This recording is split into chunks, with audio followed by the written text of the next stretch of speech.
In a day filled with bad news, the San Francisco 49ers somehow managed to get some surprisingly good news I'm excited to tell you about in this video. This is coming despite a horrible loss, bad injury updates, terrible personal tragedies. There's a lot to break down in today's video. We're going to get into most of that. We're going to talk about injury updates, unexpected standouts, and then later in the video, I'm going to get to some unexpected positive happy, good news that I think is going to be an interesting conversation that I'm hoping you guys in the comment section will weigh in on. If you're new here, I'm Nate. I make daily 49ers content. Please subscribe if that's what you're looking for. But I got a question for you. Can we blame injuries for the 49ers having such a bad season? Just this weekend, okay? So we're not talking about the Brandon Aiyuks. We're not talking about the Dre Greenlaws. Just this weekend, okay, 49ers were missing, as you saw yesterday's video, Trent Williams, Nick Bosa, Deommodore Lenoir, Aaron Banks, Jordan Elliott, Flanagan Fowles, and then in-game we had injuries to Christian McCaffrey, Jordan Mason, and Kevin Givens. That was just yesterday. Just yesterday. And this is a fair question to ask because it seems like the thing that I kind of see this back and forth going on. Can the 49ers blame injuries for their poor record this season? Now, my gut answer is no, but it seems fair at least to have a conversation. The 49ers, as I said yesterday, have faced an uphill battle, no doubt about it. You've got everything working against you. And then I saw this tweet yesterday that, of course, now is slightly different, of course, but Buffalo, coming off their bye, have won 9 of their last. Now they've won 10 coming after their bye. Speaking of byes, this will be 49ers' 9th game, playing an opponent coming off a bye since 2022. So that was their 9th game. The 49ers are now 4-5 playing teams after coming off a bye.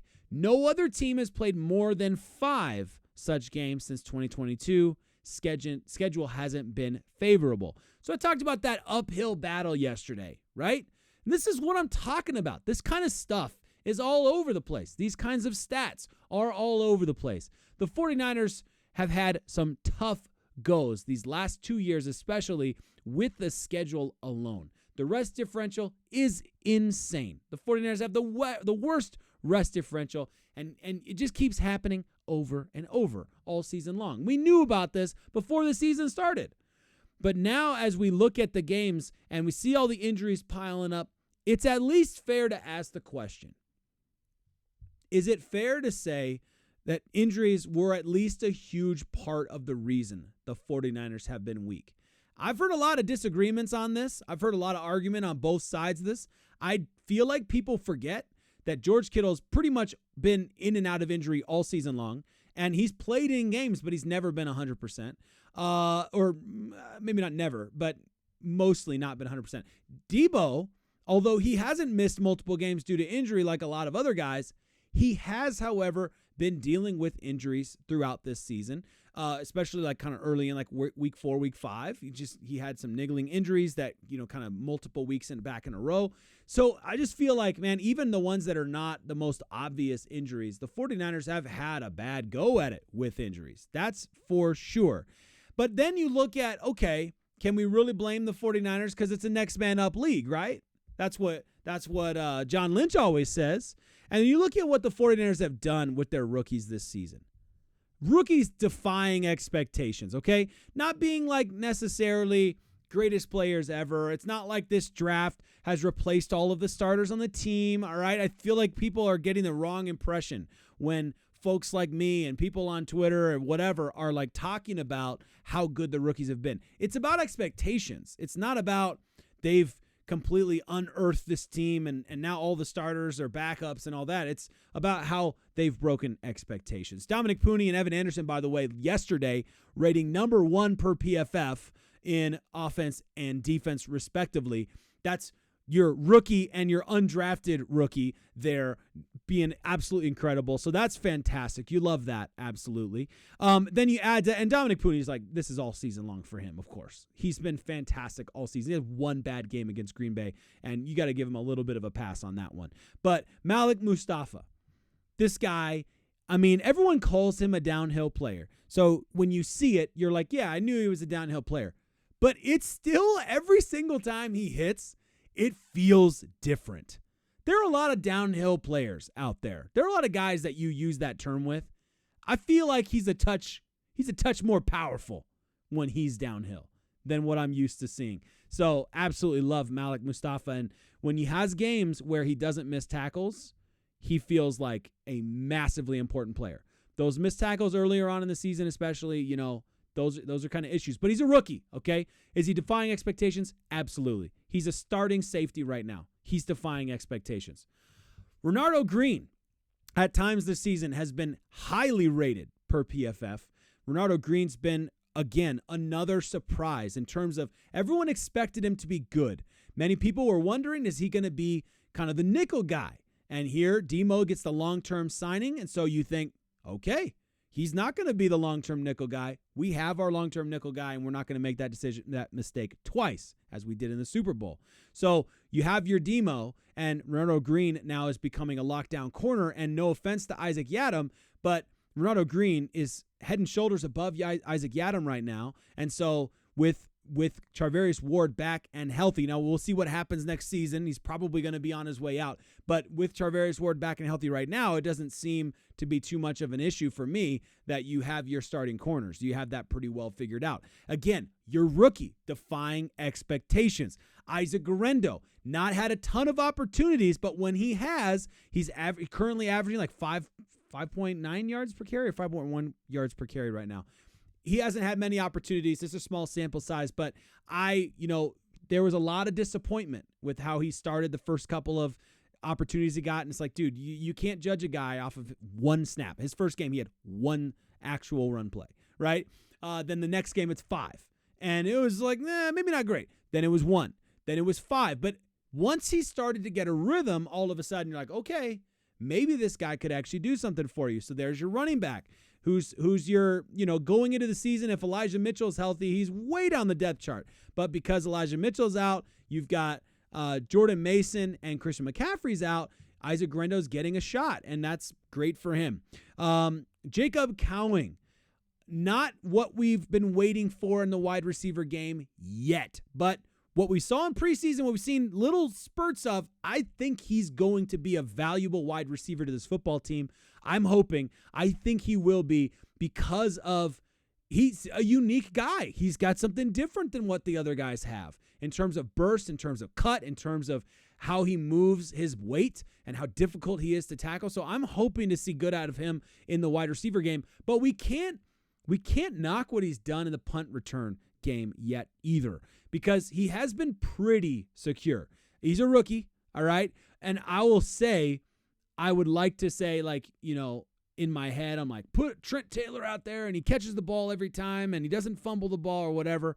But, what I have seen out of Jacob Cowing, nervous to start the season when he was back there catching a punt return, but he's really impressed me with how well he's done, even just this weekend, catching balls when he's still moving, catching a punted ball while he's moving in the wind, in the snow. I was impressed. He hasn't been perfect, but I've been impressed. Evan Anderson, another one, again, we talked about earlier, who comes in there, and he's so far down the depth chart, and he comes in and he's making impacts. The first game, I want to say, was against New England that we saw him make an impact, and he's been making an impact, had his first start, right? I think it is first start. I think I pulled up a tweet on that. Yeah. Despite the early belly flop, Evan Anderson's first ever NFL start was a good one. His 83.1 overall grade led the defense, and he had 3 run stops. And I go back to what John Lynch said. This is a next man up league. And guys like Evan Anderson are taking advantage of the opportunity. So I go back to my original question. Can we blame injuries for the 49ers not being good enough? No. I'll tell you why. Number one, every game that we should have won that we lost, like shoulda won, all 3 of those divisional games that we lost that we should have won, not a single one of those are because of injuries. Not at all. No doubt. That 100% we should have won each of those games, injuries aside, okay? Now, if you want to say injuries played a role in losing to the Green Bay Packers, That's 100% fair. Absolutely fair. Doesn't mean that you get away with it, because the team still has to go out there and play their best, and the team should still find a way to be competitive, and the coaches should find a way to be creative and make things work with Brandon Allen, a quarterback, and all that stuff. But there's no excuses in football. But you would at least understand the Green Bay game, okay? Then the Buffalo game, you kind of get it a little bit, but you did have your QB1 out there, and you did have some big names out there, and you're throwing the ball on one side of the field. The other guy's throwing the ball to, Khalil Shakir is a great player. People are like kind of underselling him, and I don't really understand that, because he was an incredible player last season. So we've had time to see how good of a player he is. But Khalil Shakir, this guy, right? You lose your Stephon Diggs, right? And you continue to be a great football team and a great offense. That's something that, okay, they're not blaming it on guys who aren't there, so we can't either, all right? So, yeah, I think there's maybe the Green Bay game. I feel like you could say, the 49ers it was going to be a tough game no matter what. They had no business. They somehow managed to keep it close, and then the game got away from them. Lots of mistakes, yada, yada, yada, the things we've all seen. So that's where I'm at on that one. Let's move on to now kind of where things go from here, because we have a new objective. As I told you guys, this is no surprise to you, but the 49ers' objective now, with the number of injuries, with Christian McCaffrey out, now Jordan Mason out as well, the news that came out today was just not a good situation for the 49ers' chances of making the playoffs, okay? Mathematically, it's still there. I'm not counting them out. I'm still going to watch every game. I'm still going to cheer them on. I'm still going to hope for every victory. But I am being realistic to say that the chances are incredibly unlikely. In fact, oh man, I didn't pull them up for you guys, but I do have them. The 49ers have a 5% chance of making the playoffs right now as is. If they win out, they still only have a 77% chance, which sounds like a lot compared to 5%. But if they win out, that means beating the Miami Dolphins, which I think they can do. They should be able to do, but I don't know if they will do. Beating all your division rivals, which you have not done this season. That's beating the Detroit Lions, which seems like a really tall task after what just happened yesterday. So, 77% is pretty great, but not that great. All right, you'll take it over 5%, but no, you're not going to take that 77%. That's if you win out. If you don't win out, if you just win games and lose to the Lions, win everything but the Lions game, you only have a 21% chance. 21% chance. There are the updated odds for you. So listen, yeah, it's not over. I'm still cheering on the team, but the objective is not to roll over and throw duct tape, in my opinion. Let me know if you feel differently in the comments, but the decision for me, I'm not taking Fred Warner and saying, hey, man, ankle's worrying me, you're out. You're out for the season, right? If he says he's ready to play, he's going to play. Give him the ball. I hope he gets the ball, but, put him out there, right? I'm not going to take, I get Christian McCaffrey kind of tells that his own story there. Jordan Mason, same deal. The story writes itself. So they're gone, okay? So I don't even need to talk about that. I'm not at the point where I'm saying, hey, let's take all of our starters off the field and we're just playing, depth guys or whatever. We don't have enough guys to just play depth guys. That's not how football works, all right? What I am involved in and what I am trying to see is, as a fan, and I'm imagining as an organization, the way that they're looking at some of these decisions they're going to have to make probably looks a little bit different now. And especially as a player, the way that the players are approaching the rest of the season is going to look different. We got some good news as well, by the way, with Hufanga coming back, but he's going to be a free agent. This is exactly what I'm talking about. There's a new objective now. The 49ers are now, as a fan, it's all about evaluation now. It's all about evaluation. Is it worth paying the big bucks to keep these guys around? Which guys can you keep around? Which guys will you keep around? And I love Hufanga. I feel like I like him more than most people like Hufanga. But he was not great this season when he did come back from injury. And we're going to get him back for a couple looks and hope that whatever we see in those couple looks gives us a pretty clear picture. I'm sure the 49ers already have their mind made up about where they're going with Hufanga, or at least what they're going to offer him, if anything, right? I think that's pretty clear to me. I think they'd like to keep him around, but I don't know if he's going to demand more money than he's going to. I don't know. We'll just have to wait and see how the contracts play out. But he's one of the guys you're wondering about. The other guy that really sticks out to me, Dre Greenlaw. There's a big decision with him this offseason, and that's a tough one. Age-wise and talent-wise, I'd love to see this guy get a deal. But you've paid so many big players, I don't know how possible that is. We've seen this season what the linebacker core looks like without Dre, and I don't like what I saw. But will the 49ers back themselves to do better than they did with Devondre Campbell? Will the 49ers back themselves to go in there and go out there and try again and find somebody else, a former All-Pro in Devondre Campbell, who has been better, but he's not. He has too many deficiencies, I think, that get exposed, and he seems to be the guy that the teams are always looking to go after. D. Winters has been good. He's not in a contract year, so you've got that backup there, or potentially a starter going forward. And it was nice to see him out there playing against Buffalo. So there's a lot of decisions to make. The biggest one, of course, is Brock Purdy. Everybody was talking about, like, I told myself when I turned on the radio this morning, I was like, I am not going to entertain, after what just happened, I'm not going to entertain Brock Purdy conversation. How much should we pay him? And within 5 seconds, that's what I was listening to, and I didn't turn the radio off. So what's wrong with me? I don't know. There is some surprisingly good news about this. This is like a weird one, okay? But for me, I think this is really interesting. Kurt Warner today. Kurt Warner came to Brock Purdy's defense. Kurt to the rescue. Now, why Kurt? This is an interesting one, guys, because, of course, Kurt Warner, of all the former NFL quarterbacks out there, Kurt Warner's going to be one of those guys that has been the good quarterback and the bad quarterback. He's been the quarterback that couldn't do it all and sometimes could get it all. He could go all the way. So he's a really interesting quarterback to come to Brock Purdy's defense. Here's what Kurt Warner said about Brock Purdy. I'm not saying Brock Purdy is the elite quarterback that Josh Allen is by any means. We're in agreement. But to compare a game in that weather, where it plays to one quarterback's superpowers and not the others, isn't fair either. This is a good point.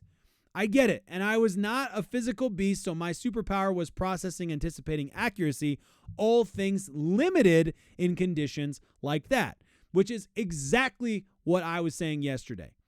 So where def times, so there were def times where other quarterbacks had advantage over me physically, while many times I had advantage over others with what I did well. Yes, Josh Allen is a better quarterback, but Brock still does the same things at an elite level. Does some things, at an elite level that he wasn't able to do last night. So, with Brock Purdy's type of skill set, okay, this is why I told you guys all last week, run the ball. Regardless of how healthy Brock Purdy is, run the ball. If there's going to be this much snow, run the ball, because it's very, very difficult to tackle beast running backs in full pace, especially if you're not lined up straight on them, right? It's just tough.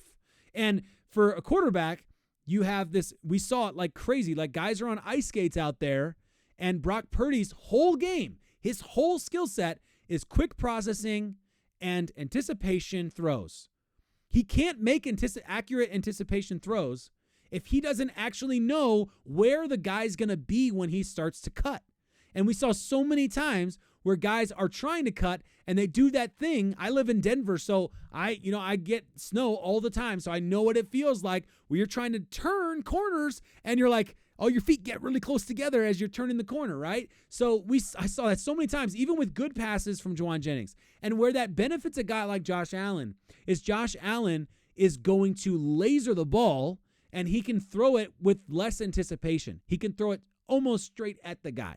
And that isn't a huge advantage. Interesting, though, then Rob Stats Guerrera, to use his full handle there, his for full name, says, but at $60 million per year, I want a quarterback that can function in any weather. I need the quarterback to be able to use his best skills all the time. And I want to give credit here because I do think it's a fair point. I understand this idea.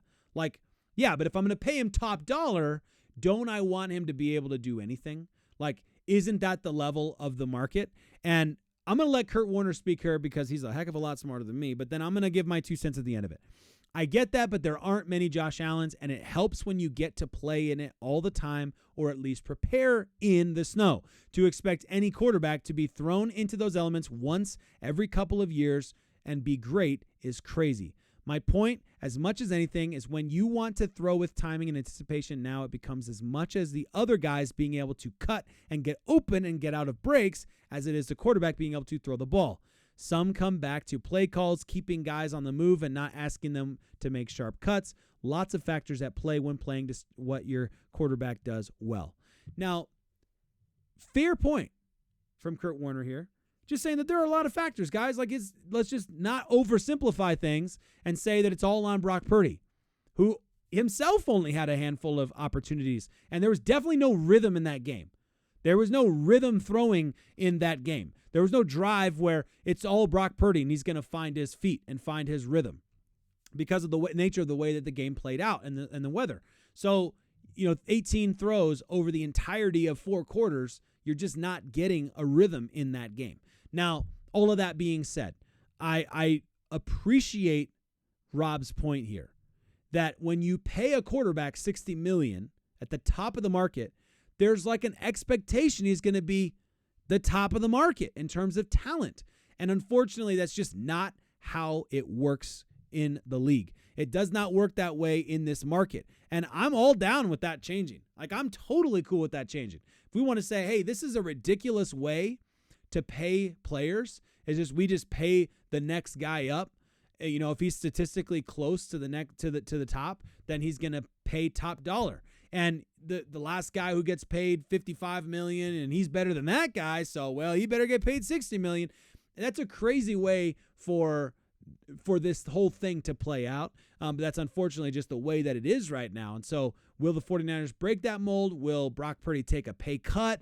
All of that. I don't know, man. We'll have to wait and see, and we'll talk about those things as they come more relevant in the offseason. But as far as I'm concerned, the way that I'm thinking about it is if we're going to judge whether or not Brock Purdy is a $60 million man, let's not do it on the game, firstly, 2 weeks ago, where he clearly was already injured. And he was injured before in the pregame, in the warm-ups before the game. He was having some shoulder tightness. So he was off already. Let's not judge him based on his snow game, the one-off game where it's like insanely snowy and the guys aren't getting open and he's hardly throwing the ball. Let's judge him over the whole of all of it. And if you say over the whole of all of it, he's had these many bad weather games, and that's not good enough for a guy who's going to be paid $60 million, then I understand that argument. Like, I get it. That's fine. I don't agree with it necessarily, but I understand where you're coming from. If you say over the whole of all of it and the number of postseason wins he's had that other quarterbacks like Dak Prescott have not had, and all the other things then you want to bring it all in there and you say I still don't feel good about it, then that's fine. He's not your guy. And I understand that. Like, it's really hard to watch Brock Purdy play against Josh Allen and not feel like, there's something different here. Like, that guy is a $60 million quarterback. That guy does not look like a $60 million quarterback. And I understand that completely. It feels that way. I feel that. There's definitely an insanely different level of quality. Part of that is the different types of skill sets and what the coaches can do with it. We saw with Kurt Warner, he was really good with the Rams. Then he was really bad. Where was he bad? New York? Was it the Giants? And then he was really good with the Cardinals, right? The Cardinals? I think it was the Cardinals. Whatever. The point is, he was good, then he was bad, then he was good again. And part of that comes down to coaching, that comes down to schemes, it comes down to players, it comes down to rhythm. There's so many things that are a part of that. And I think Brandon Aiyuk is being out has been a weird factor in all of this that we haven't discussed enough. That he was his guy last season, and he was a guy that that Brock Purdy really liked to throw to. And so, you're asking a lot out of your quarterback. I get it. I don't know what he's worth. I'm not going to act like I know what he's worth, and I don't think any of us should act like we know what a guy's worth. At the end of the day, his value is what the 49ers think they can get out of him. That's what his value is. If the 49ers think they can go and win a Super Bowl with him, then they're going to pay him top dollar, and he's going to get what the market demands for him as a player. And I hope it doesn't set the 49ers back. I hope that doesn't, we'll just wait to see how it goes. But we have 6 days to go until the Chicago Bears. And the Chicago Bears are definitely going to be, they got that extra little mini bye week, and they'll be ready to go. They'll be hyped up and ready to prove that they're a great team. And that's why some fantastic coach should agree to go sign with the Chicago Bears. So we'll see how that affects the game plan. We'll see how that affects their aggression and all that. I know one thing. The 49ers are going to go out there. We're going to see Isaac Guerendo have an opportunity to go out there and be RB1. And I'm really hoping that Isaac takes it. I'm really hoping that Guerendo goes out there and is lightning quick, and guys just can't tackle him. We'll see what happens. We'll see. It's going to be a lot of fun to watch the game, though. My goodness, this has been an insanely long video. Kudos to you. If you've made it this far in the video, you should comment down below legend status, because you're a legend for making it this far in the video. I'm excited, guys. I'm still saying it, right? What a time to be alive.